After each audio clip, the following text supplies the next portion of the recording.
ദൈവത്തിന്റെ അതിപരിശുദ്ധ വാഴ്ത്തപ്പെടുമാറാണ്. സ്നേഹം നിറഞ്ഞ മാതാപിതാക്കളെ, സഹോദരങ്ങളെ, വാത്സല്യ കുഞ്ഞുങ്ങൾ, എന്റെ സ്നേഹം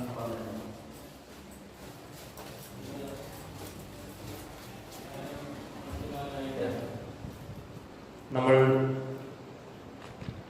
ക്ഷണിച്ചിരുന്നത് കടുക്കിയിലെ ഒരു അസിസ്റ്റന്റ് ആയിരിക്കുന്ന അച്ഛനെയാണ്. എന്നാൽ അച്ഛൻ്റെ പിതാവിന് ചെറിയ സീരിയസ് ആയിട്ട് പരമല ഹോസ്പിറ്റലിൽ അഡ്മിറ്റ് ചെയ്തതായിട്ട് അറിഞ്ഞപ്പോൾ അച്ഛൻ കഴിഞ്ഞ തിങ്കളാഴ്ച തന്നെ പൂനെയിൽ നിന്ന് നാട്ടിലേക്ക് പോയി. അവിടെ ചെന്നിട്ട് എന്നെ വിളിക്കുകയുണ്ടായി. ഇവിടെ ഈ ഒരു സന്ദർഭത്തിൽ വന്നു ചേരുവാനായിട്ട് സാധ്യമാകാതെ പോകുന്ന ആ കാര്യം പ്രത്യേകമായിട്ട് അറിയിച്ചു. ഇന്ന് ദൈവവചനം പ്രത്യേകമായിട്ട് അറിയിക്കുവാനായിട്ട് ദൈവം ആ ഒരു സൗഭാഗ്യം ചെയ്യാൻ എനിക്ക് നൽകി എന്ന് ഞാൻ അതിനെ ആ രീതിയിൽ തന്നെ എടുക്കുകയാണ്. ശനിയാഴ്ച ദിവസമായതുകൊണ്ട് കണിശമായിട്ടും എല്ലാ ദേവാലയങ്ങളിലും പ്രത്യേകമായിട്ട് സന്ധ്യ നമസ്കാരം ആ രീതിയിലുള്ള കാര്യങ്ങളൊക്കെ നിർവഹിച്ച് പോകുന്നതുകൊണ്ട് നമുക്ക് പ്രത്യേകമായിട്ട് ഈ ഒരു ദിവസം ചില കാര്യങ്ങൾ മനസ്സിലാക്കുവാനും ധ്യാനിക്കുവാനുമായിട്ട് നിമിഷം വേർതിരിക്കുവാനായിട്ട് ഇടയായി തീരട്ടെ എന്ന് പ്രാർത്ഥിക്കുന്നു. കോവിഡിന്റെ പശ്ചാത്തലം ഇല്ലെങ്കിൽ കോവിഡ് കാലം കഴിഞ്ഞ് കേസുകൾ കുറഞ്ഞ് വരുന്നു എന്നൊക്കെ നമ്മൾ ചിന്തിച്ച് ആ രീതിയിൽ ഒക്കെ ആയിരിക്കുമ്പോൾ പിന്നീട് നമ്മൾ ചില ദിവസങ്ങളായിട്ട് കേൾക്കുന്ന വാർത്തയാണ് പിന്നെയും കേസുകളൊക്കെ കൂടിക്കൊണ്ടിരിക്കുകയാണ്. നമ്മൾ ഇവിടെ ഈ ദേവാലയത്തിൽ വിശുദ്ധ ആലയത്തിൽ ആയിത്തീരാനും പ്രാർത്ഥിക്കുവാനും ദൈവസന്നിധിയിൽ നിമിഷങ്ങൾ വേർതിരിക്കുവാനായിട്ട് സാധ്യമാകുന്നതിൽ നമുക്ക് ദൈവത്തെ പ്രത്യേകമായിട്ട് പ്രാർത്ഥിച്ച് സ്തുതിക്കാം. നമുക്ക് ലഭിച്ചിരിക്കുന്നതായ ഈ ജീവിതം ഇനിയും ദൈവം ഈ ജീവിതം കൊണ്ട് പല കാര്യങ്ങൾ ആഗ്രഹിക്കുന്നു. നമ്മുടെ ദൗത്യം പൂർത്തീകരിച്ചിട്ടില്ല എന്ന് തന്നെ നമ്മൾ മനസ്സിലാക്കി ആ ദൗത്യത്തിനായിട്ട് നമ്മുടെ കാതുകളെ ഒക്കെ ഒന്ന് തുറക്കുവാനും നമ്മുടെ ചിന്തകളെ ഒന്ന് വ്യാപിക്കുവാനായിട്ട് നമുക്ക് സാധ്യമായി തീരട്ടെ എന്ന് നമുക്ക് പ്രാർത്ഥിക്കാം. ധ്യാനത്തിന് കയറുന്ന മുമ്പായിട്ട് നമ്മുടെ തലകൾ നമുക്കൊന്ന് വണങ്ങി ദൈവത്തെ സ്തുതിക്കും. കാരുണ്യവാനായ സ്വർഗീയ പിതാവാം ദൈവമേ, തിരുസന്നിധിയിൽ തലകൾ വണങ്ങി ബലഹീനരായ മക്കളാവുന്ന ഞങ്ങൾ എന്നോട് അപേക്ഷിക്കുന്നു. ദൈവമേ, ഇന്ന് കേൾക്കുന്നതായ വചനം അത് ഞങ്ങളുടെ ഹൃദയങ്ങളിൽ പതിയുവാനായിട്ട് അവിടുന്ന് ഇടയാക്കി തീർക്കണമേ. ആഴമേറിയതും ഉറപ്പുള്ളതുമായ വചനങ്ങളായി നിലകൊള്ളുവാനും നല്ല വിത്തുകളെ പ്രവർത്തിക്കുവാനായിട്ട് ദൈവമേ, അതിനാൽ ഞങ്ങൾക്ക് ഇടയാക്കി തീർക്കണമേ എന്ന് അപേക്ഷിക്കുന്നു. കർത്താവേ, അവിടുന്ന് ഞങ്ങൾക്ക് എല്ലാവിധമായ കൃപകളും അനുഗ്രഹങ്ങളും അവിടുന്ന് പകർന്നു നൽകണമേ. വചനം കേൾക്കുമ്പോൾ അത് ശ്രവിക്കാതെ അത് ഞങ്ങളുടെ മനസ്സിൽ നിന്ന് പോയി അത് ഉറപ്പുള്ള വിത്തുകൾ ആകാതെ പോകുവാനായിട്ട് ഇടയാക്കി തീർക്കരുതേ. ഞങ്ങളുടെ ബലഹീനവും കുറവുള്ള പ്രാർത്ഥന അവിടുത്തെ ഇമ്പകരമായ സിംഹാസമുമ്പാകെ കേൾക്കപ്പെടുകയും അംഗീകരിക്കപ്പെടുകയും തീരുവാനായിട്ട് ഇടയാക്കി തീർക്കണമേ. ആയത് പിതാവിന്റെയും പുത്രന്റെയും പരിശുദ്ധരുടെ നാമത്തിൽ താഴ്മയുടെ അപേക്ഷിക്കുന്നു. പ്രാർത്ഥനകൾക്ക് ഉത്തരം നൽകണമേ. ആമീൻ.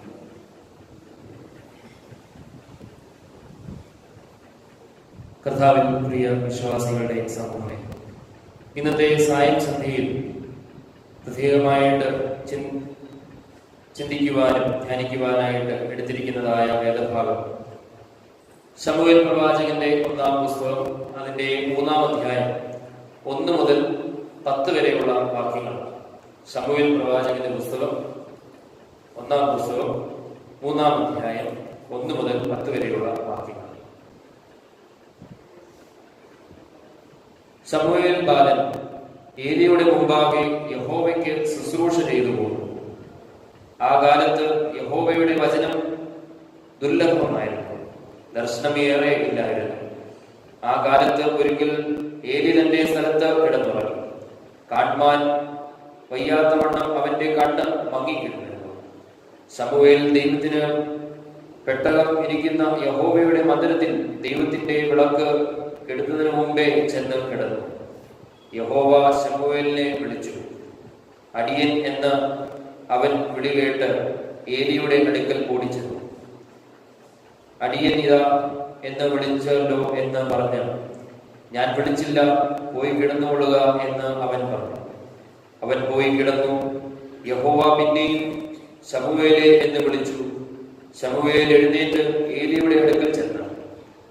അടിയൻ ഇതാ എന്നെ വിളിച്ചുവല്ലോ എന്ന് പറഞ്ഞു.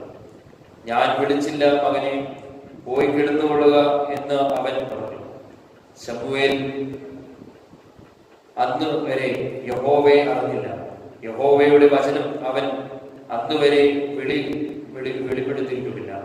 യഹോവ ശമൂവേലിനെ 3-ാം പ്രാവശ്യം വിളിച്ചു. അവൻ എഴുന്നേറ്റ് ഏലിയുടെ അടുക്കൽ ചെന്നു. അടിയനിതാ എന്ന് വിളിച്ചുവല്ലോ എന്ന് പറഞ്ഞു. അപ്പോൾ യഹോവയായിരുന്നു ബാലനെ വിളിച്ചത് എന്ന് ഏലി മനസ്സിലാക്കി. ഏലി ശമൂവേലിനോട്, പോയി കിടന്നുകൊള്ളുക, ഇനിയും നീ നിന്നെ വിളിച്ചാൽ യഹോവയെ അരുളി ചെയ്യണമേ, അടിയൻ കേൾക്കുന്നു എന്ന് പറഞ്ഞുകൊള്ളണം എന്ന് പറഞ്ഞു.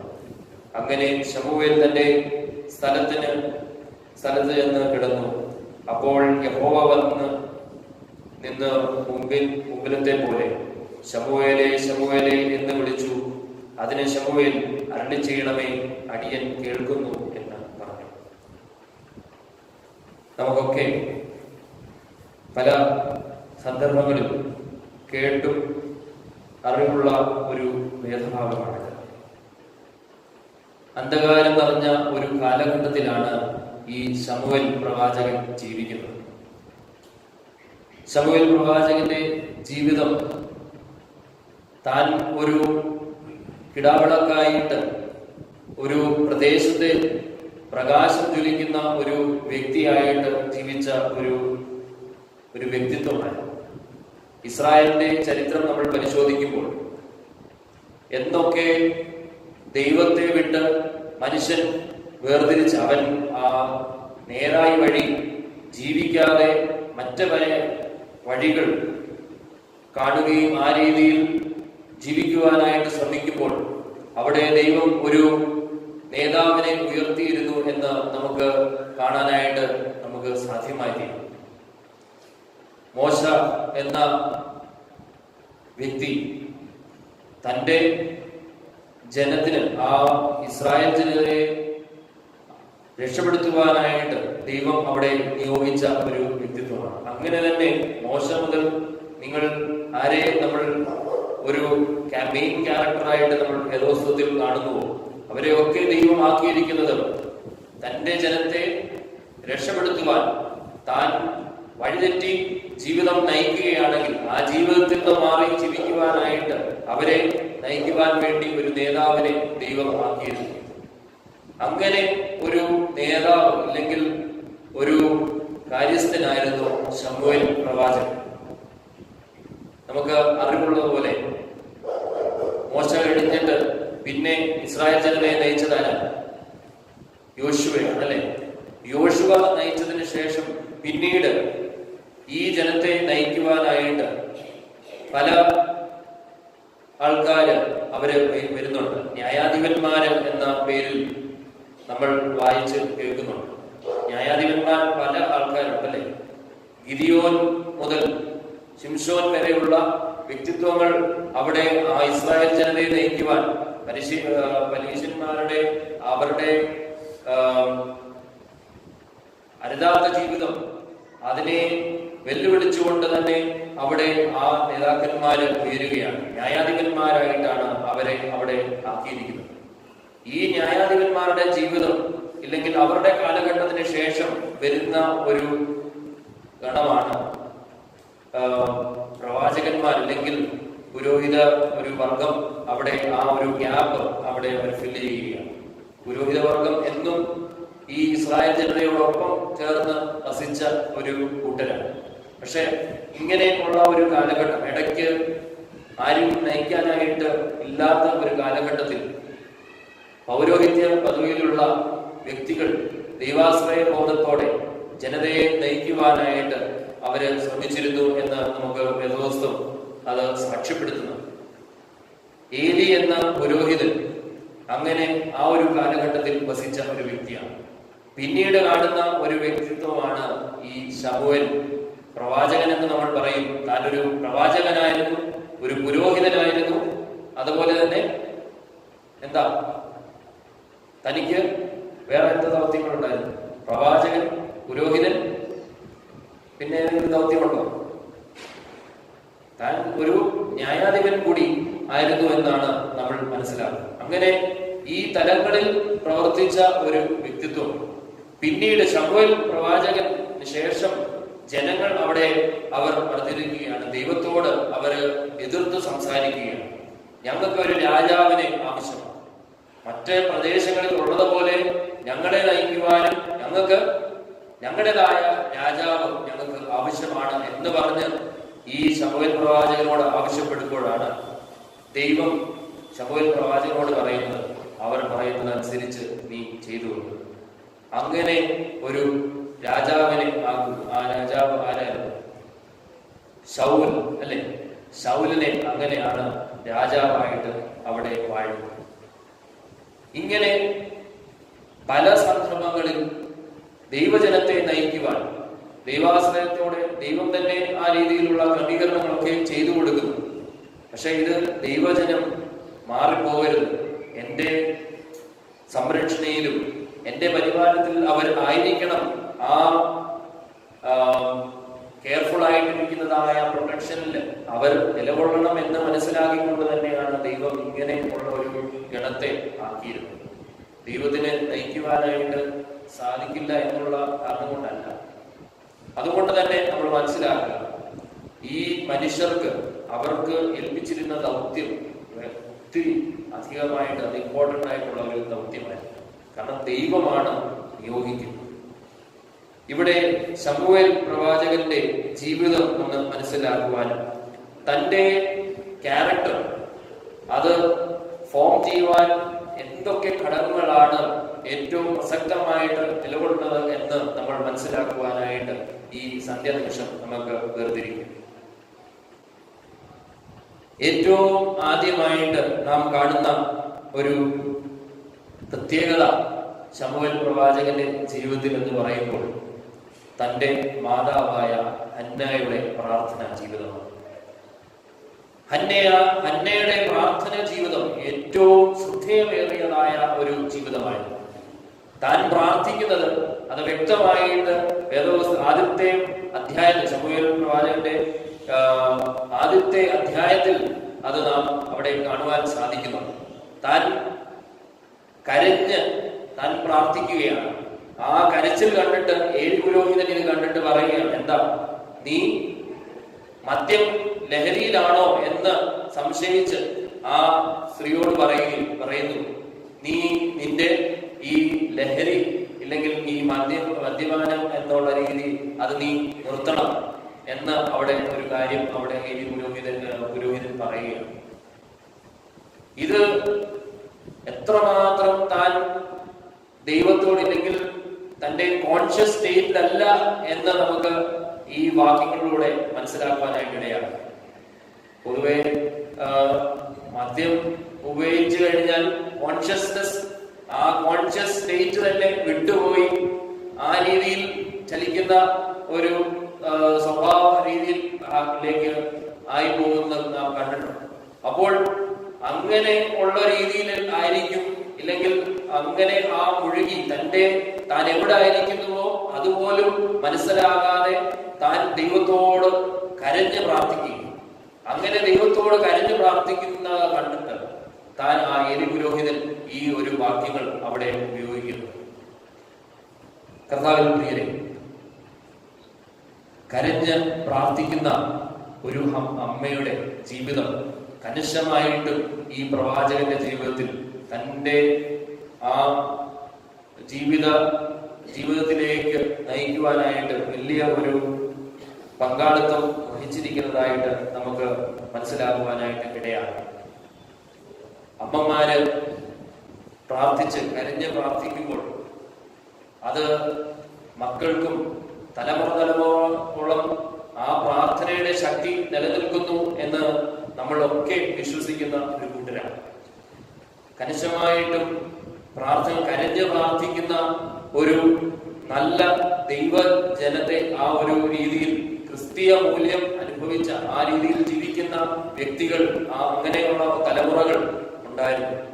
ഇപ്പോൾ ഉണ്ടോ എന്ന് ചോദിക്കുമ്പോൾ സംശയമാണ്. കാരണം പല കാര്യങ്ങളിൽ ഏർപ്പെട്ട് ഈ രീതിയിലുള്ള കാര്യങ്ങൾക്ക് കൂടുതൽ പ്രസക്തി കൊടുക്കാതെ തന്റേതായ ദൗത്യങ്ങളൊക്കെ ചെയ്ത് ഇങ്ങനെയുള്ള കാര്യങ്ങൾക്ക് അവഗണന കൊടുത്ത് അതിനെ മനസ്സിലാകാതെ ജീവിക്കുന്ന ഒരു കൂട്ടരായി നമ്മൾ മാറുന്നുവോ എന്ന് നമ്മൾ ഒന്ന് ചിന്തിക്കണം.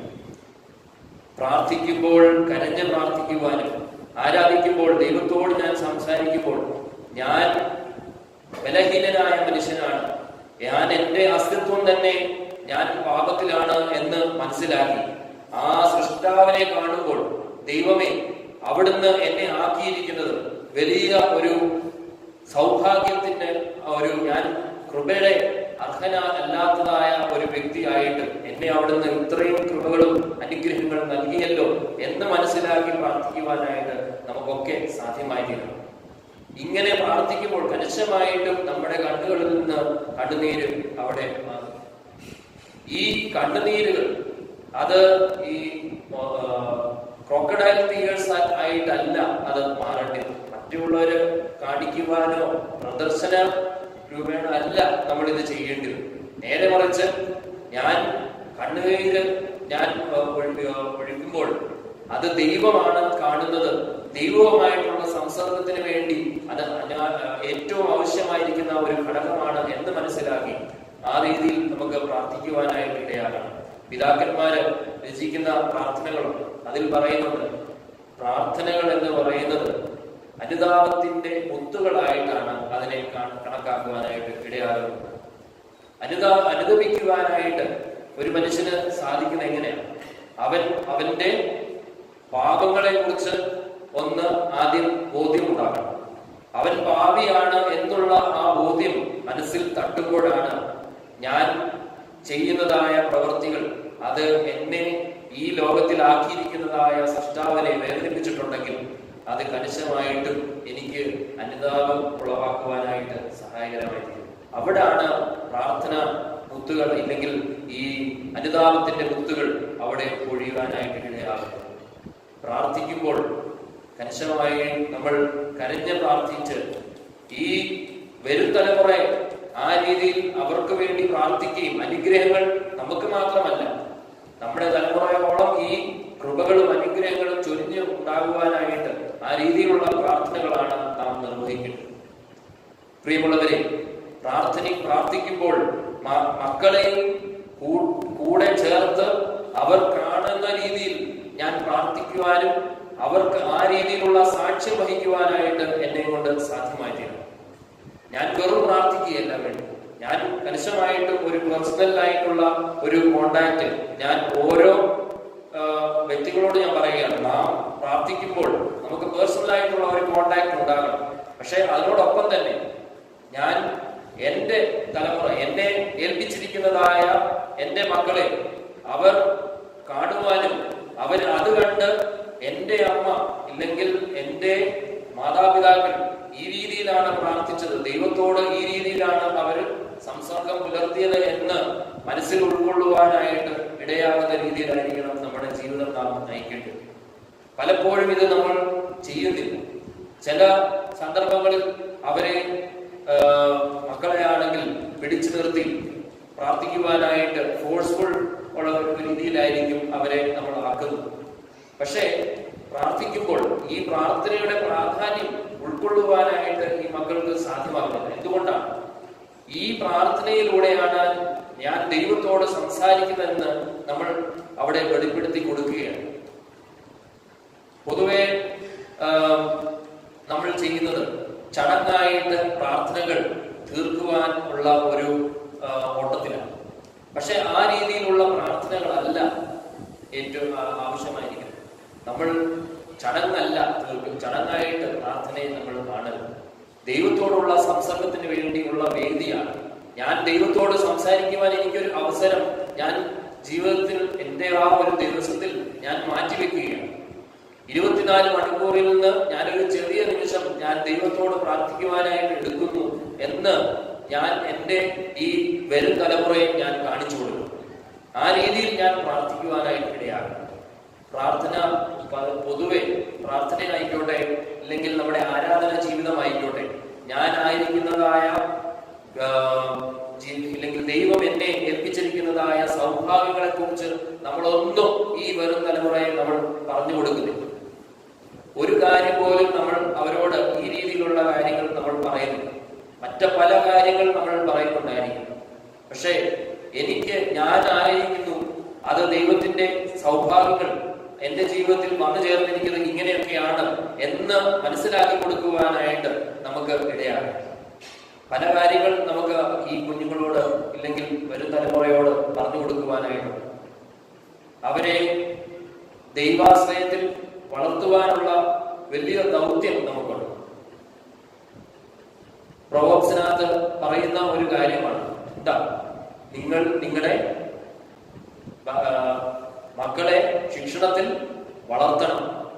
അപ്പോൾ ഈ ശിക്ഷണത്തിൽ വരുന്നതായ ഘടകങ്ങളാണ് എന്റെ ജീവിതത്തിൽ വന്നു ചേർന്നിരിക്കുന്നതായ സാക്ഷ്യമുള്ള ആ ജീവിതം അവരുടെ മുമ്പാകെ വെക്കുവാനായിട്ട് നമുക്ക് ഇടയാകും. സാക്ഷ്യം പൊതുവെ നമ്മുടെ സഭയിൽ ഒന്നും നമ്മൾ അങ്ങനെ പൊതുവായിട്ടൊന്നും നമ്മൾ അങ്ങനെ ചെയ്യേണ്ട ആവശ്യമില്ല. പക്ഷേ ഞാൻ എൻ്റെ കുടുംബത്തിൽ എനിക്ക് സാക്ഷ്യം പറയുവാനായിട്ട് സാധിക്കും. അതിന് ആരുടെയും നമുക്ക് ഒരു കാര്യം നോക്കേണ്ടതായിട്ടില്ല. ഞാൻ എൻ്റെ മക്കളോട് മനുഷ്യമായിട്ടും നമ്മൾ പല കാര്യങ്ങൾ പറയുന്നുണ്ട്. ഞാൻ ബുദ്ധിമുട്ട് നേരിട്ടതായ കാര്യങ്ങളൊക്കെ പറയുന്നുണ്ടായിരുന്നു. പക്ഷെ ബുദ്ധിമുട്ട് നേരിട്ട കാര്യം പറഞ്ഞുകൊണ്ട് ഇരിക്കുന്നത് അല്ല അവിടെ പ്രസക്തിയുള്ളൂ. അത് മാത്രമല്ല പറയേണ്ടത്. അതിനെക്കാട്ടിലും ഉപരിയായിട്ട് പറയേണ്ടത്, ഞാൻ ബുദ്ധിമുട്ട് നേരിട്ട സമയത്ത് എങ്ങനെ ദൈവം എന്റെ ജീവിതത്തിൽ പല ഘട്ടങ്ങളിൽ പ്രവർത്തിച്ചിട്ട് എന്റെ ജീവിതത്തെ രൂപപ്പെടുത്തുവാനായിട്ട് സഹായകരമായി തീർന്നു എന്നാണ് പറഞ്ഞു കൊടുക്കുന്നത്. കണിശമായിട്ടും ഈ രീതിയിൽ പറഞ്ഞു കൊടുക്കുമ്പോൾ അവർക്ക് അതിന്റെ മൂല്യങ്ങൾ ഉൾക്കൊള്ളുവാനായിട്ട് ഇന്നല്ലെങ്കിൽ ഏതെങ്കിലും ഒരു അവസരത്തിൽ അത് ഉൾക്കൊള്ളുവാൻ സാധ്യമാണ്. അവര് ദൈവത്തെ മുറുകെ പിടിച്ച് ജീവിക്കുവാനായിട്ട് അവർക്ക് ഇടയാകും. ആ അങ്ങനെ ഉള്ള ഒരു ശിക്ഷണത്തിൽ മക്കളെ വളർത്തുവാനായിട്ട് നമുക്ക് സാധ്യമായി തീരണം. പ്രാർത്ഥനാപൂർവം കണ്ണുനീര് നമ്മൾ പുറപ്പെടുവിച്ച് ആ രീതിയിൽ പ്രാർത്ഥിക്കുവാൻ ദൈവസന്നിധിയിൽ നമുക്ക് ഇടയായി തീരണം.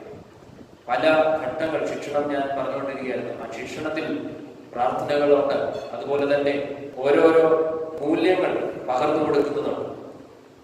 നമ്മുടെ ചുറ്റുവട്ടത്തിൽ കാണുന്നതായ കാര്യങ്ങൾ അത് മക്കളോടൊപ്പം പങ്കിടുവാനായിട്ട് സാധിക്കും. നമ്മൾ പലപ്പോഴും നമ്മുടേതായ കാര്യങ്ങൾ ഷെയർ ചെയ്യുവാനായിട്ട് നമ്മൾ അവിടെ ആ രീതിയിലുള്ള ഒരു പെർസ്പെക്റ്റീവ് അല്ല നമ്മൾ കാണിക്കുന്നത്. ഷെയറിംഗ് മെന്റാലിറ്റി, പരസ്പരം ഒരു സമയം കുടുംബത്തിന് വേണ്ടി വേർതിരിച്ച് പരസ്പരം അവരുടെ ആശയങ്ങൾ, മക്കളുടെ ആശയങ്ങൾ മനസ്സിലാക്കുകയും അതിലെന്തെങ്കിലും മാറ്റങ്ങളും രൂപീകരണം ആവശ്യമുണ്ടെങ്കിൽ അതിനെ ആ രീതിയിൽ മെനഞ്ഞെടുത്ത് നല്ല കളിമണ്ണുകളായിട്ട് ഒക്കെ ഈ ജീവിതത്തെ മാറ്റിയെടുക്കുവാനായിട്ട് നമുക്കൊക്കെ സാധ്യമായി തീരും. ഇതാണ് ഏറ്റവും ആദ്യമായിട്ട് നമ്മൾ മനസ്സിലാക്കിയെടുക്കേണ്ടത്. ദൈവവുമായിട്ടുള്ള ആ എക്സ്പീരിയൻസ് അത് എൻ്റെ ജീവിതത്തിൽ എങ്ങനെയാണോ അത് വരച്ചു കാട്ടുവാനായിട്ട് നമ്മുടെ ജീവിതത്തിലൂടെ സാധ്യമാകുമ്പോൾ നമ്മുടെ വരും തലമുറയിൽ ആ രീതിയിൽ നല്ല ജീവിതം കാഴ്ചവെക്കുവാനായിട്ട് ഇടയായി തീരും എന്ന് പ്രത്യേകമായിട്ട് നാം ഓർക്കണം. ഹന്ന എന്ന ആ മാതാവിന്റെ പ്രാർത്ഥന കണിശമായിട്ടും ഈ ശമൂവേൽ പ്രവാചകന്റെ ഇല്ലെങ്കിൽ ശമൂവേൽ പുരോഹിതന്റെ ജീവിതത്തിൽ ഒരു വലിയ ഘടകമായിട്ട്, ഒരു നെടുന്തൂണായിട്ട് തന്നെ അവിടെ നിലകൊള്ളുന്നു എന്ന് നാം മനസ്സിലാക്കണം.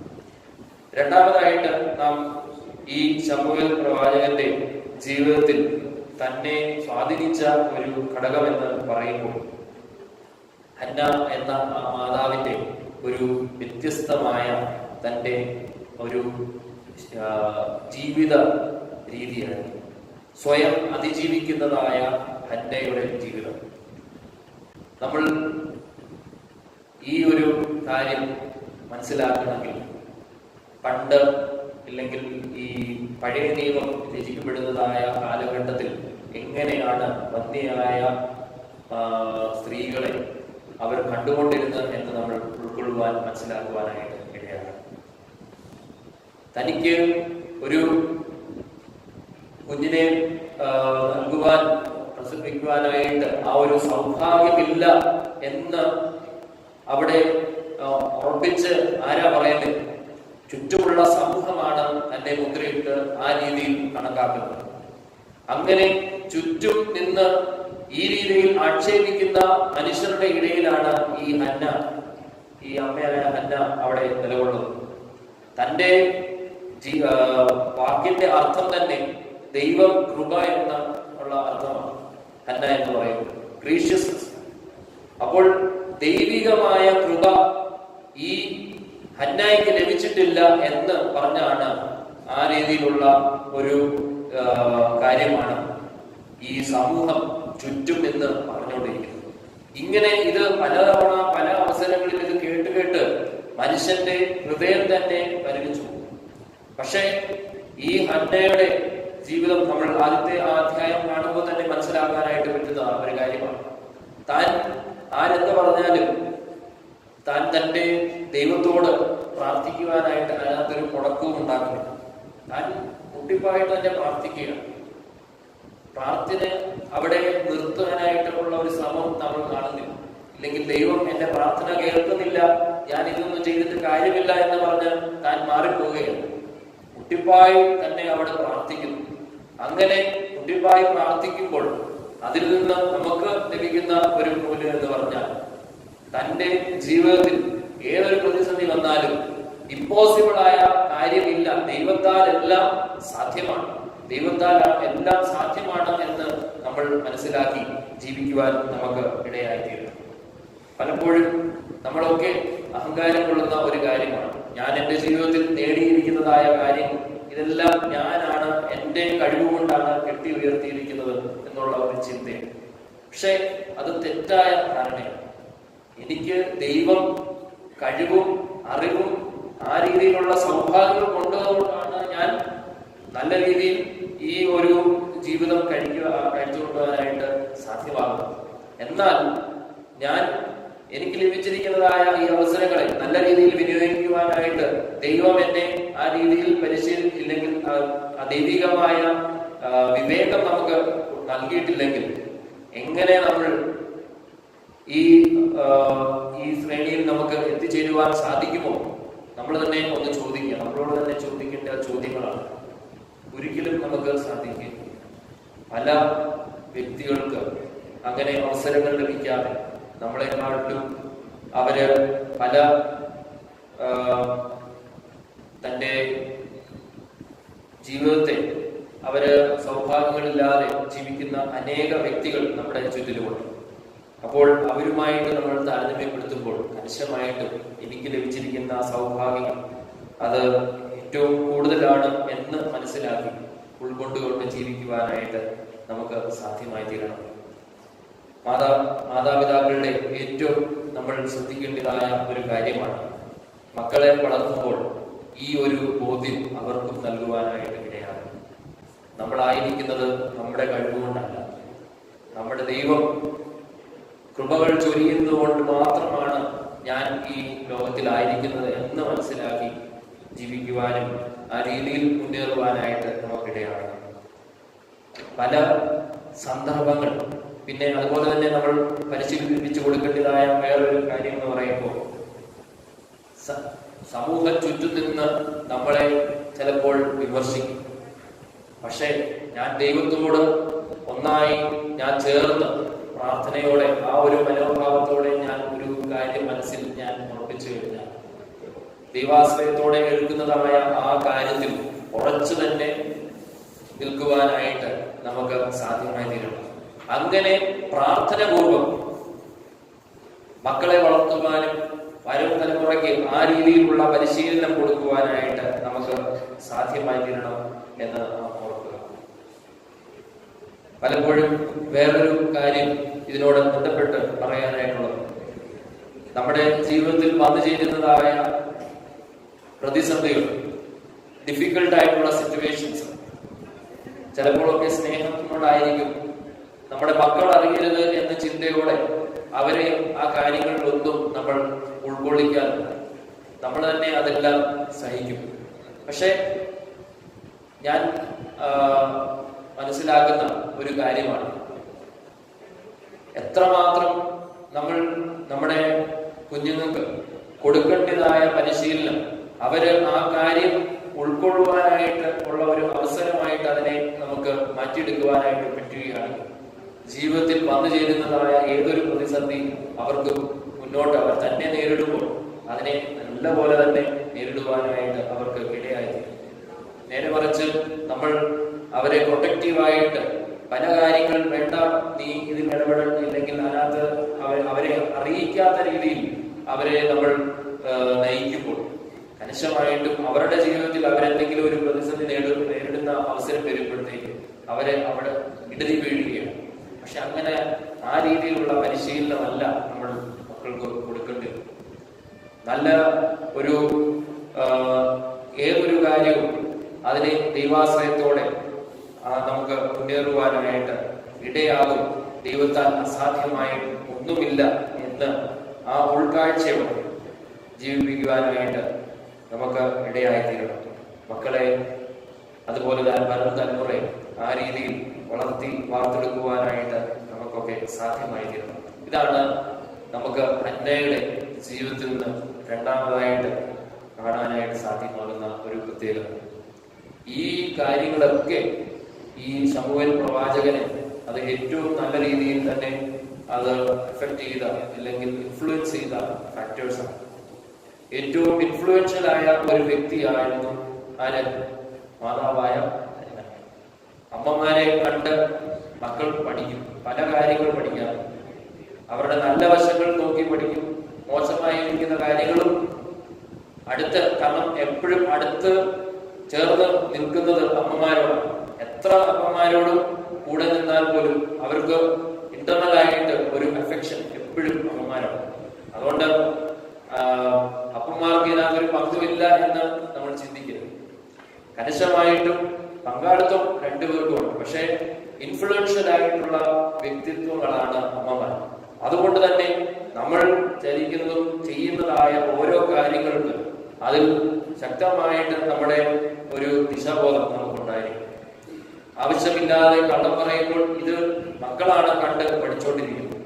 നമ്മൾ അവരുടെ മുമ്പാകെ നിന്ന് ഒരു കള്ളം ആവശ്യമില്ലാതെ നമ്മൾ പറയുമ്പോൾ അവരുടെ മനസ്സിൽ നമ്മളൊരു ലൈസൻസ് കൊടുക്കുകയാണ്.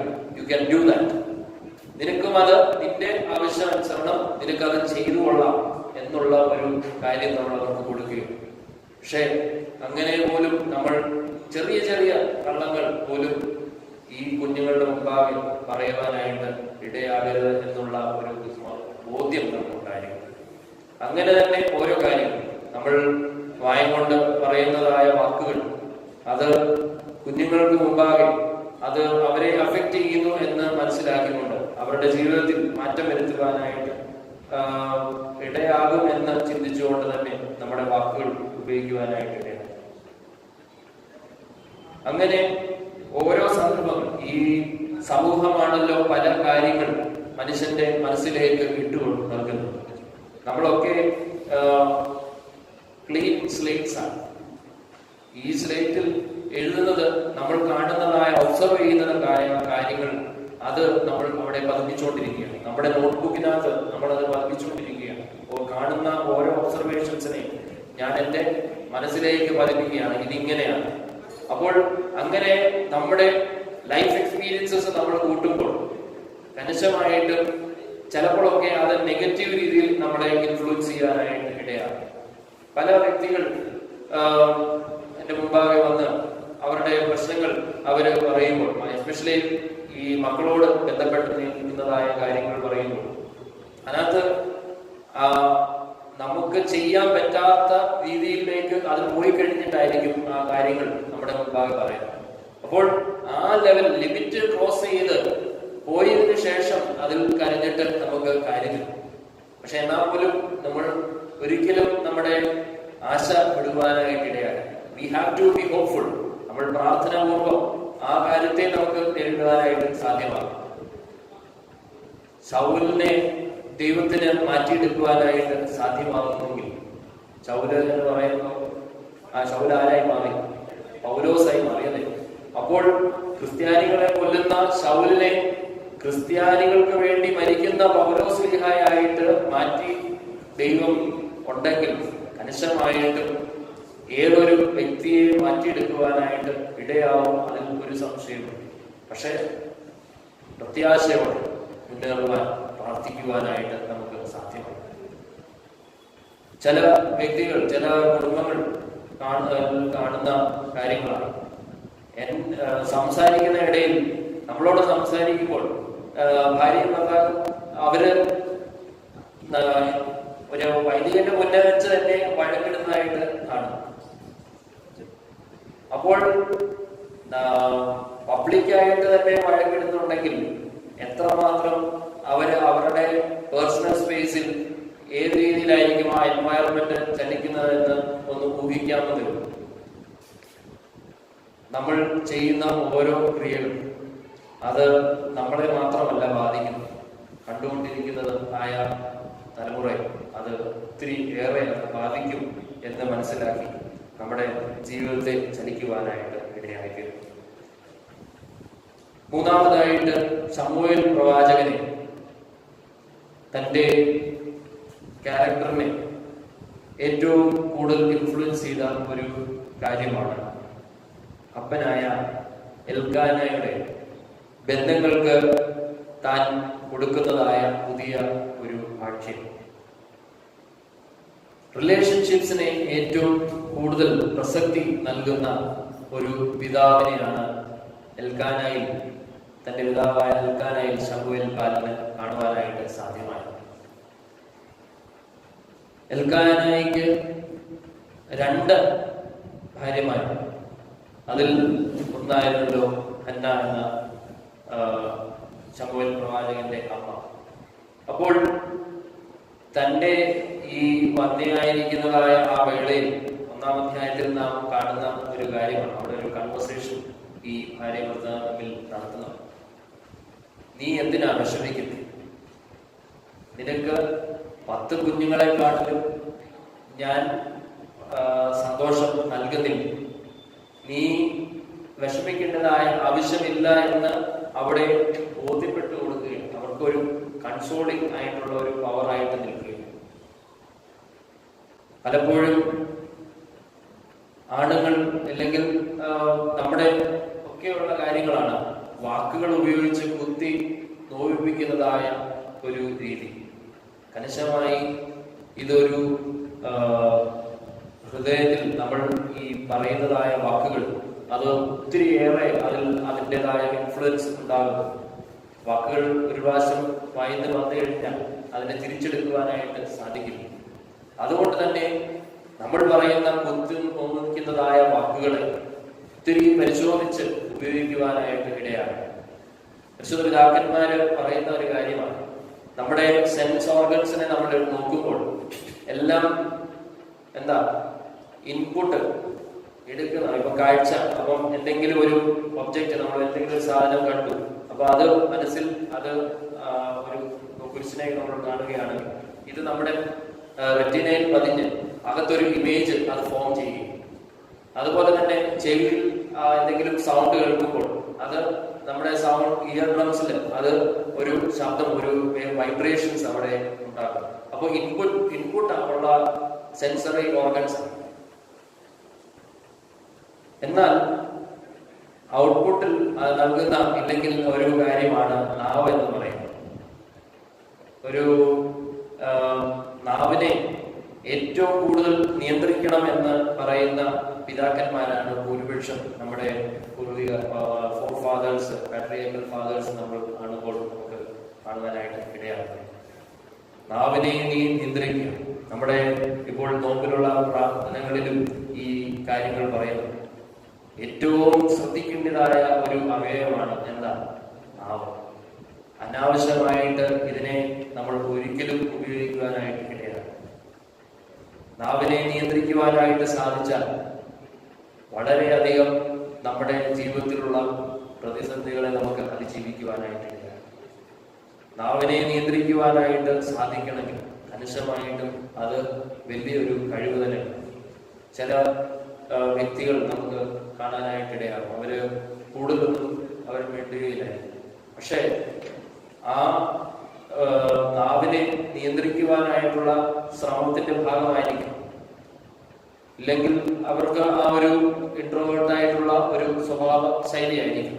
എന്തായാലും പ്രാർത്ഥനാപൂർവം മനസ്സിൽ ഈ ഒരു ഉൾക്കാഴ്ച ഇല്ലാത്ത മനുഷ്യർ അവരുടെ നാവിനെ അവര് ഒരു ഭയം ഇല്ലാതെ അവര് അതിനെ വിട്ടുകഴിഞ്ഞാൽ അത് എവിടെ പോയി നിൽക്കുമെന്ന് നമുക്ക് അതിനകത്ത് അതിനെ ഗ്രഹിക്കുവാൻ പോലും നമുക്ക് സാധിക്കും.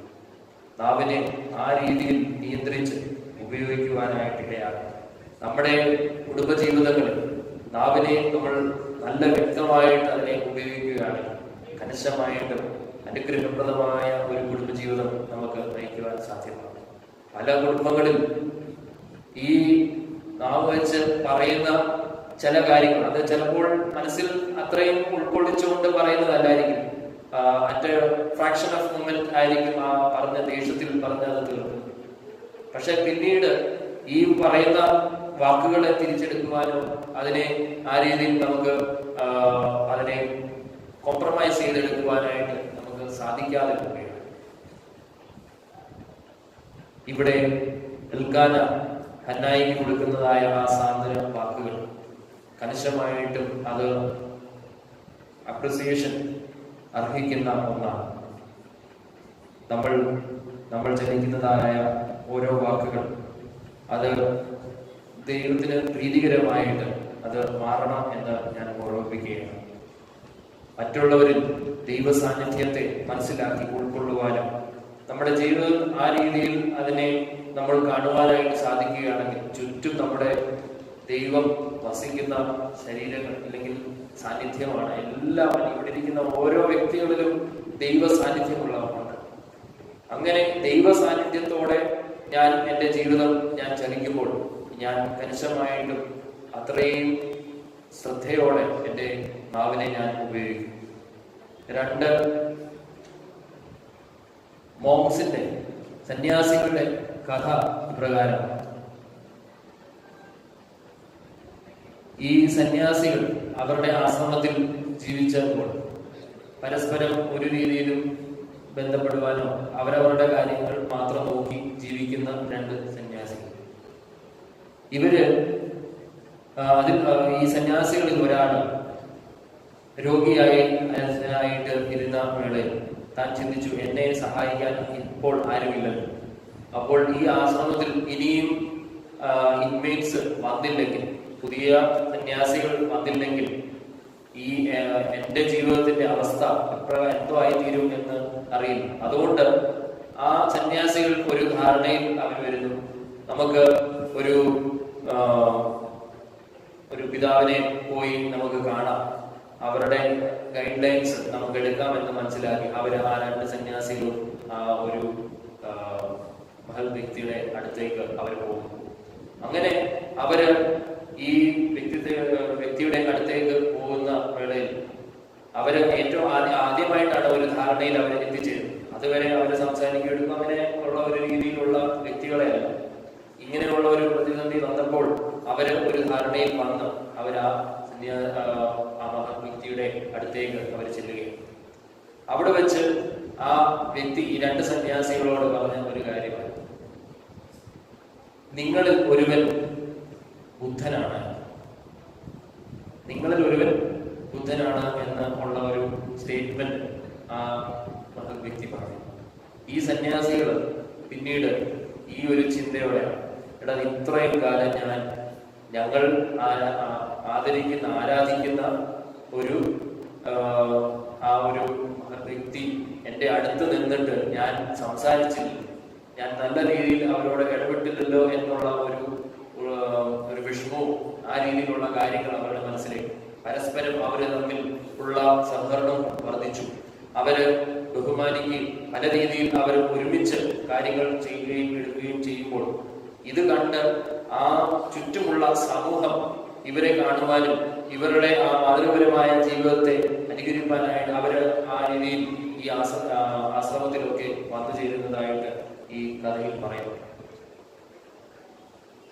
പരസ്പരം മറ്റുള്ളവരിൽ ദൈവം വസിക്കുന്നു എന്ന് നമ്മൾ ആ ഉൾക്കാഴ്ചയോടെ നമ്മൾ ജീവിക്കുവാനായിട്ട് സാധിക്കുമ്പോൾ ഒരു അനാവശ്യമായ വാക്കുകൾ നമ്മൾ മറ്റുള്ളവരെ കുറിച്ച് പറയുവാനായിട്ട് ഇടയാകില്ല.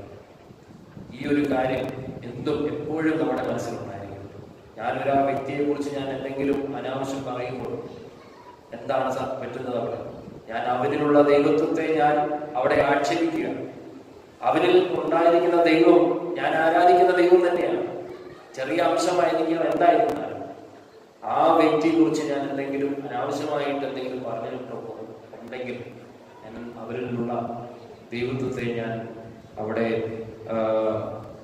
ചെറുതായി ഞാൻ അവിടെ ആക്ഷേപിക്കുകയാണ് എന്ന് നമ്മൾ ചിന്തിക്കുന്നു. അതുകൊണ്ട് നമ്മുടെ നാവിനെ നമ്മൾ നിയന്ത്രിക്കുക. ഇവിടെ നിൽക്കാന ബന്ധങ്ങളെ ഉറപ്പിക്കുവാനായിട്ട് ഉള്ള ഒരു ശ്രമം അവിടെ നടത്തുന്നു.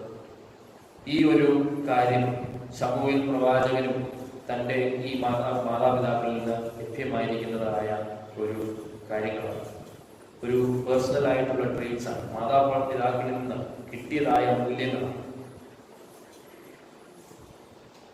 പിന്നീട് നാം കാണുന്ന ശമൂവേൽ പ്രവാചകൻ കാണുന്ന ഒരു കാര്യം എന്ന് പറഞ്ഞാൽ വ്യത്യസ്തതയുള്ള ഒരു പുരോഹിതനായി ഒരു വ്യക്തിയായിരുന്നു ശമൂവേൽ പുരോഹിതൻ.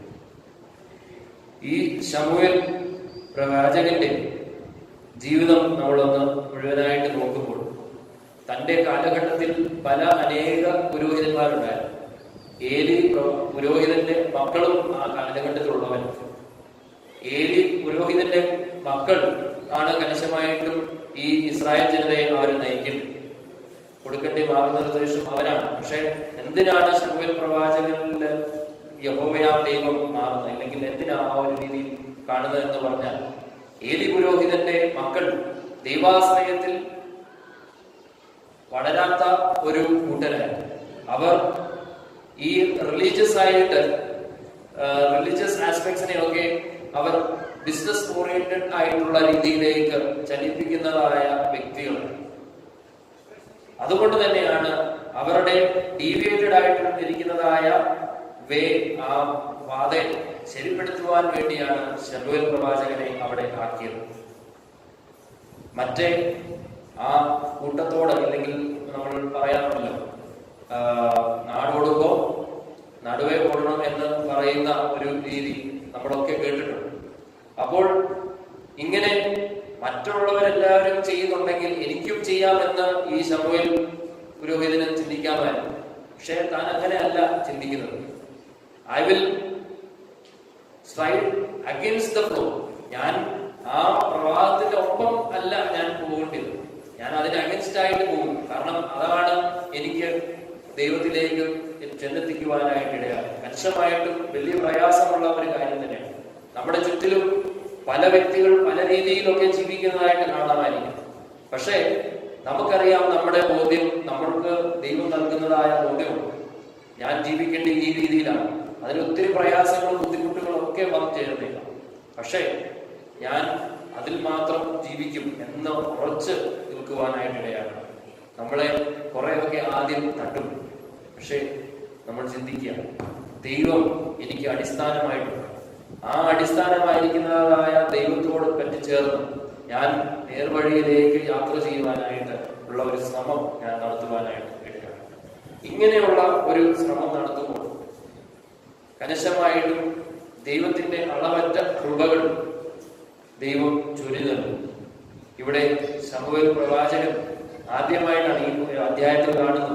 അവൻ ആദ്യമായിട്ടാണ് ദൈവത്തിന്റെ ദർശനം അവന് ഉണ്ടാകുന്നത്.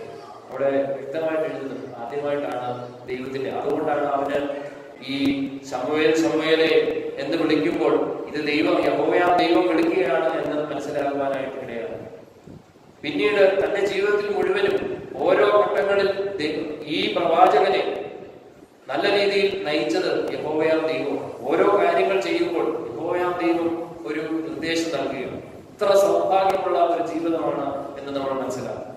ഞാൻ എടുക്കേണ്ടതായ സ്റ്റെപ്സ് എന്താണ് എന്ന് എന്നോട് ദൈവം പറയുകയാണെങ്കിൽ നമ്മൾ ഉറച്ച് നമുക്ക് ആ യാത്ര ചെയ്യുവാനായിട്ടിടയാണ്. ഞാൻ ചെയ്യുന്ന യാത്രയിൽ ഞാൻ തെറ്റിയിട്ടില്ല എന്ന പൂർണ്ണ ബോധ്യം നമുക്ക് അപ്പോൾ ഉണ്ടാകും. ഇവിടെ അങ്ങനെയുള്ള ഒരു ജീവിതം ഈ ശമൂവേൽ പ്രവാചകൻ നടത്തുവാനായിട്ട് സാധ്യമായി. എടുത്തിരുന്നതായ ഓരോ സ്റ്റെപ്സ് അത് യഹോവയാം ദൈവത്തിന്റെ നിർദ്ദേശം പ്രകാരം ജീവിക്കുവാനായിട്ട് തനിക്ക് സാധ്യമാണ്. ഹൊഫ്നിയും ഫിനെഹാസും ദൈവത്തോട് മത്സരിച്ചപ്പോൾ ഇവിടെ ശമൂവേൽ പ്രവാചകൻ തന്റെ ദൈവത്തിന്റെ ഹിതമനുസരിച്ച് ജീവിക്കുവാനും അതനുസരിച്ച് ആ ജനതയെ നയിക്കുവാനായിട്ട് തനിക്ക് സാധ്യമായി തീർന്നു. അതാണ് ഏറ്റവും വ്യത്യസ്തതയുള്ള ഒരു ശൈലി താൻ നിർവഹിച്ചത് എന്ന് തന്റെ ജീവിതത്തിലൂടെ നമുക്ക് കാണുവാനായിട്ട് സാധ്യമാകും. ശമൂവേൽ പ്രവാചകന്റെ അഞ്ചാമത്തെ ആ ഒരു തന്റെ ക്യാരക്ടറിൽ കാണുന്ന ഒരു കാര്യം എന്ന് പറയുന്നത് താൻ ഒരു ഉൾക്കാഴ്ചയുടെ പ്രവാചകനാണ്. ഞാൻ ആദ്യം പറഞ്ഞതുപോലെ ഏലി പുരോഹിതന്റെ മക്കൾ അവർ ദർശനമില്ലാതെ അലഞ്ഞ് തിരിഞ്ഞതായ ആ സമയങ്ങളിലൊക്കെ ദൈവത്തെ മനസ്സിലാക്കി, ഒരു ബാലനായിരുന്ന സമയം മുതൽ ദൈവത്തെ മനസ്സിലാക്കി ജീവിക്കുവാനായിട്ട് ഈ ബാലന് ഇടയായി. ഏലിയുടെ കണ്ണുകൾ മങ്ങിയതായി ഈ അധ്യായത്തിൽ പറയുന്നു. തന്റെ മക്കൾക്ക് കൊടുക്കേണ്ടതായ പരിശീലനം ഈ ഏലിക്ക് കൊടുക്കുവാനായിട്ട് സാധ്യമായി. ഒരു പുരോഹിതനായിരുന്നു, ദൈവത്തോട് ബന്ധമുള്ളവനായിരുന്നു. പക്ഷേ എന്നിട്ട് പോലും തനിക്ക് തന്റെ മക്കളെ ശരിയാവണ്ണം വളർത്തുവാനായിട്ട് സാധ്യമായി. അവിടാണ് ഈ ശമൂവേൽ പ്രവാചകന്റെ ജീവിതം ഏറ്റവും ശ്രദ്ധേയമായി നിൽക്കുന്നത്. തന്റെ മാതാപിതാക്കളുടെ പരിശീലനം കൊണ്ട് മാത്രം ദൈവത്തോട് പറ്റിച്ചേർന്ന് നിൽക്കുവാനായിട്ട് ആണ് ഇവിടെ ഈ ശമൂവേൽ പ്രവാചകന് സാധ്യമായത്. അവൻ ദൈവത്തിന്റെ വാക്കുകളെ കേൾക്കുവാനായിട്ട് ആ ഒരു വേവ്‌ലെങ്തിൽ അവന്റെ ചെവികളെ സെറ്റ് ചെയ്യാൻ സാധിച്ചു. ദൈവം എന്നോട് സംസാരിക്കാം, ഞാൻ സംസാരിക്കാനുള്ള ഒരു സാധ്യതയുണ്ട് എന്നൊക്കെ ചിലപ്പോൾ മാതാപിതാക്കൾ പറഞ്ഞു കൊടുത്തിട്ടുണ്ടായിരിക്കും. അതുകൊണ്ട് തന്നെ ഈ 2-3 പ്രാവശ്യം ഇത് നടന്നു കഴിഞ്ഞിട്ട്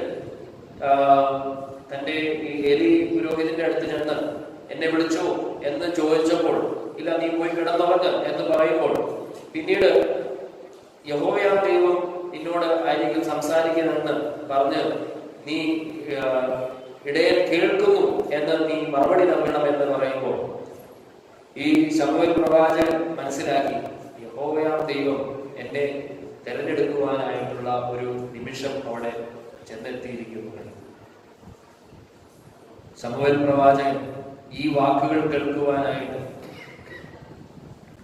സാധ്യമായത് ദൈവത്തോട് ആ രീതിയിലുള്ള തന്റെ നൈർമല്യം താൻ തന്റെ ജീവിതത്തിൽ പുലർത്തിയാണ്. ഒരു ബാലനായതുകൊണ്ട് കണിശമായിട്ടും ആ ഒരു ഇന്നസെൻസ് ഒക്കെ തനിക്ക് ഉണ്ടായിരിക്കും. പക്ഷെ അത് മാത്രം പോരാ, ഇന്നസെൻസിനോടൊപ്പം ദൈവവുമായിട്ടുള്ള ബന്ധം, ആ ഒരു ഇപ്പം ഫ്രീക്വൻസി എന്ന് പറയുന്ന ഒരു കാര്യമുണ്ട്. ചില ഫ്രീക്വൻസി എനിക്കൊന്ന് പറഞ്ഞിട്ടുണ്ട്. ഫ്രീക്വൻസി നമ്മുടെ റേഡിയോയിൽ സെറ്റ് ചെയ്യുന്നത് വേവ് ലെങ്സ് ഇഷ്ടംപോലെ എൻവയറമെന്റിലുണ്ട്.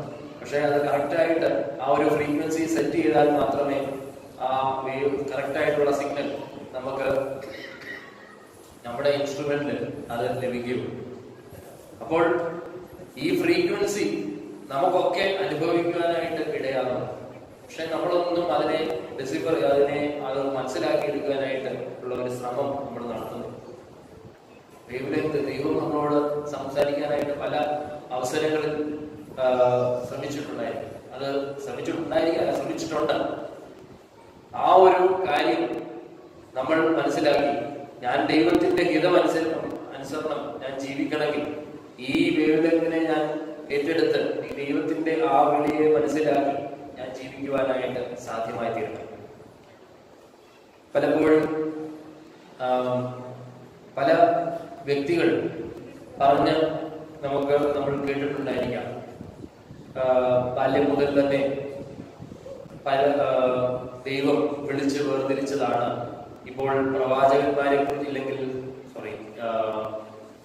പിതാക്കന്മാരെ കുറിച്ചും അതുപോലെ തന്നെ പരിശുദ്ധന്മാരെ കുറിച്ചൊക്കെ നമ്മൾ പ്രാർത്ഥിക്കില്ലെങ്കിൽ റോമിയോചന്ദ്ര ചൊല്ലുന്ന അവസരങ്ങളിൽ അവിടെ പറയുന്നുണ്ട്, നീ നിന്റെ ഉദരത്തിൽ വെച്ച് തന്നെ നീ എന്നെ തെരഞ്ഞെടുത്തു.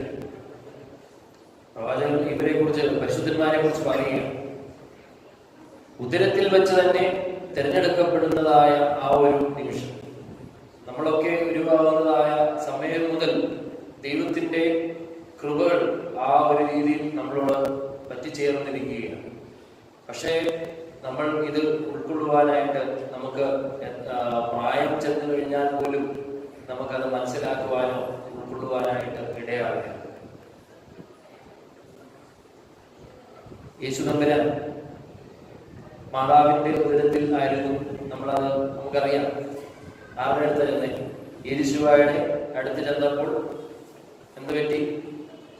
യേശുവായുടെ പ്രജ തുള്ളി എന്നാണ് പറഞ്ഞല്ലേ. അപ്പോൾ എന്താ സംഭവിക്കുന്നത്? ഈ യോഹന്നാൻ സ്നാപകൻ അവിടെ വെച്ച് തന്നെ താൻ അഭിഷേകപ്പെട്ടു എന്ന് പറയുന്നു. തന്റെ ഓർഡിനേഷൻ ഒരു രീതിയിൽ അവിടെ നടത്തപ്പെടുകയാണ് എന്ന് ആണ് പിതാക്കന്മാർ പറയുന്നത്. ക്രിസ്തുവിന്റെ സാന്നിധ്യം യോഹന്നാൻ സ്ഥാപകന് ഒരു ഓർഡിനേഷൻ, പൗരോഹിത്യം അല്ലെങ്കിൽ പദവിയിലേക്ക് താൻ ഉയർത്തപ്പെടുകയാണ്. അവിടെ വെച്ച് തന്നെ ആ ഒരു അഭിഷേകം നടന്നു എന്നാണ് പിതാക്കന്മാരെ പഠിപ്പിക്കുന്നത്. അപ്പോൾ നമ്മൾ ഫീറ്റസ് ആയിരിക്കുന്നതായ ആ സമയം മുതൽ ദൈവ സാന്നിധ്യം, ദൈവത്തിൻ്റെതായ കൃപകൾ നമ്മോടൊപ്പം ഉണ്ട് എന്ന് മനസ്സിലാക്കി നമുക്ക് മുന്നേറുവാനായിട്ട് ഇടയായി ആകണം. ശമൂവേൽ ബാലന് ദൈവത്തിന്റെ വചനം കേൾക്കുവാൻ, ആ കാതുകളെ ആ രീതിയിൽ ആക്കി തീർക്കുവാൻ, തന്റെ ദൈവത്തിന്റെ വാക്കുകളെ ശ്രമിക്കുവാനായിട്ട് താൻ തന്നെ ഒരുക്കി. അങ്ങനെ നമുക്കും നമ്മളെ തന്നെ ഒരുക്കുവാനായിട്ട് ഇടയായി തീരണം. ശമൂവേൽ പ്രവാചകന്റെ ജീവിതത്തിൽ തന്നെ ചലിപ്പിച്ചതായ ചില കാര്യങ്ങളാണ് നമ്മളിവിടെ ഉദ്ധരിച്ചത്.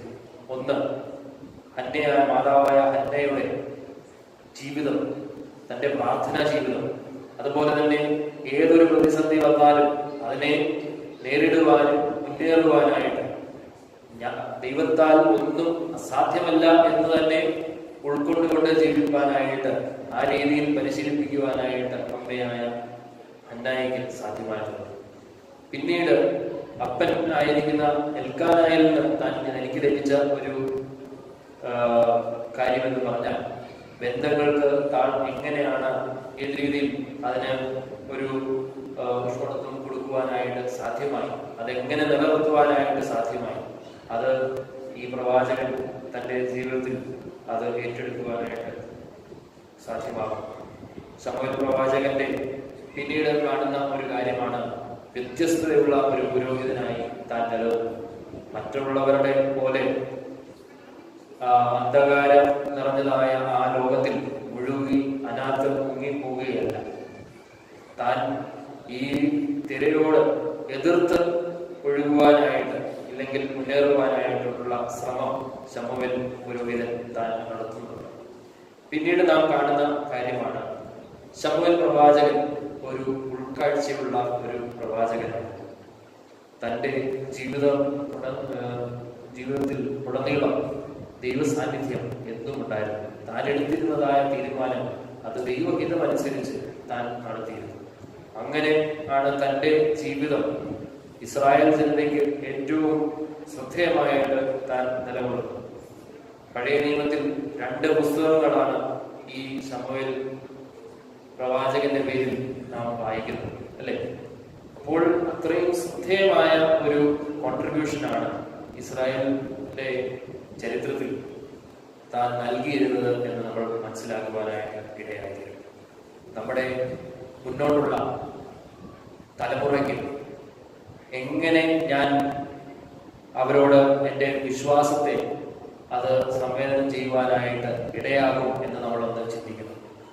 We have to transfer this faith to the coming generation. നമ്മുടെ വിശ്വാസം പകർന്നു കൊടുക്കുവാൻ, ആ രീതിയിൽ അവരെ വളർത്തിയെടുക്കുവാനുള്ള ഉത്തരവാദിത്വം നമുക്കൊക്കെയുണ്ട്. ഇത് വീട്ടിൽ വെച്ചാണ് നമ്മളത് ആദ്യം ആരംഭിക്കുന്നത്. വീട്ടിലും ഉള്ള ആ ഒരു പരിശീലനം പിന്നീട് സമൂഹത്തിലും സഭയിലും അങ്ങനെ ദേശം മുഴുവനും ആ രീതിയിൽ അവർക്ക് മുന്നേറുവാനായിട്ട് സാധ്യമാകും. മറ്റുള്ളവർ നമ്മെ കാണുമ്പോൾ അവർ ക്രിസ്ത്യാനികളാണ് എന്ന് ഒരു ഉച്ചഭാവത്തോടെയല്ല, നേരെ മറിച്ച് അവർ സത്യേക ദൈവത്തെ ആരാധിക്കുന്ന വ്യക്തികളാണ് എന്നുള്ള ഒരു രീതിയിൽ കാണുവാനായിട്ട് തീരും. അതിൽ ഒരു സംശയമില്ല. പൊതുവെ യഹൂദന്മാരെ കുറിച്ച് പറയുന്ന അല്ലെങ്കിൽ കാണുന്ന രീതി ഇതായിരുന്നു. അവർ സത്യേക ദൈവത്തിൽ ആരാധിക്കുന്ന വ്യക്തികളായിട്ടാണ് അവരെ കണക്കാക്കിക്കൊണ്ടിരുന്നത്. ക്രിസ്ത്യാനികളെ കാണുമ്പോൾ ആ രീതിയിലുള്ള ഒരു ശീലം ഇല്ലെങ്കിൽ ചുറ്റുവട്ടത്തിലുള്ള വ്യക്തികൾക്ക് ഉണ്ടാകണമെങ്കിൽ നമ്മുടെ ജീവിതം ആ രീതിയിൽ ആയിത്തീരണം. നമ്മുടെ ജീവിതത്തെ മൂല്യമുള്ള ജീവിതമാക്കി മാറ്റുവാനായിട്ട് നമുക്ക് സാധ്യമായി തീരട്ടെ. നമ്മുടെ വരും തലമുറയ്ക്ക് നമ്മുടെ വിശ്വാസത്തെ സംവേദനം ചെയ്യുവാനായിട്ട് സാധ്യമാകട്ടെ എന്ന് പ്രാർത്ഥിക്കുന്നു, ആശംസിക്കുന്നു. ദൈവം നമ്മെ ഏവരെയും സഹായിക്കട്ടെ എന്ന് പ്രാർത്ഥിക്കുന്നു. നമുക്ക് ഒരു നിമിഷം നമ്മുടെ കണ്ണുകൾ കാണാം. സ്വർഗീയ പിതാവാം ദൈവമേ, ഞങ്ങളുടെ ജീവിതത്തിൽ വന്നു ചേരുന്നതായ എല്ലാ കുറവുകളും ബലഹീനതകളും അവിടുന്ന് അറിയുന്നു എന്ന് ഞങ്ങൾ വിശ്വസിക്കുന്നു.